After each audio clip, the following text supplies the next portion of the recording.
તારા વિના મારો દાડો ના જાતો વેરણ રાતો.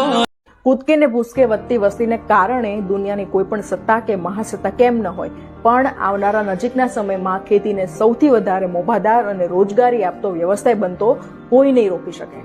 આજના સમયમાં કરોડો રૂપિયાના રોકાણ પછી પણ ધંધા બદલવા પડે છે અથવા તો બંધ થઈ જાય છે. આજે કે ભવિષ્યમાં એક પણ ધંધા કે નોકરીની સલામતીની કોઈ ગેરંટી નથી. તેમ છતાં એની સામે સૌથી સુરક્ષિત વ્યવસાય ખેતી જ હશે. માટે મહેરબાની કરીને જમીન વેચતા જ નહીં.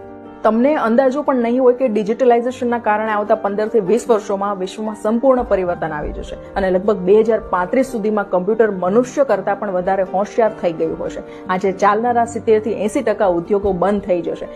તેમ છતાં આ બધા સામે ખેતીવાડી જ ટકી રહેશે. એક ઉદાહરણથી તમને સમજાવું તો 1998માં કોડાક કંપનીમાં 1,70,000 કર્મચારીઓ કામ કરતા હતા અને તેઓ દુનિયાના 85% ફોટો પેપર વેચતા હતા. થોડા જ વર્ષોમાં ડિજિટલ ફોટોગ્રાફીએ તેમને બજારમાંથી બહાર ફેંકી દીધા અને કોડાક દેવાળિયું થઈ ગયું. તેમના બધા જ કર્મચારીઓ રસ્તા પર આવી ગયા અને તેવી જ હાલત નોકિયા કંપનીની પણ થઈ.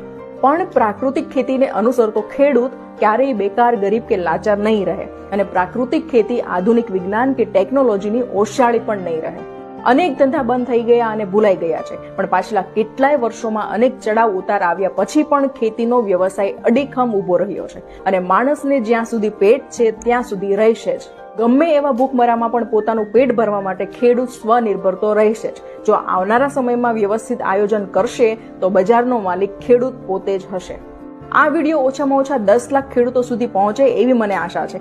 ખેતીવાડી બચાવવા માટે અત્યારે ખૂબ મોટા અભિયાનો પણ ચાલી રહ્યા છે, જેની તમને કલ્પના પણ નહીં હોય. માટે તમે આ વાત લોકો સુધી પહોંચાડજો અને આ અભિયાનમાં ભાગીદાર જરૂરથી બનજો.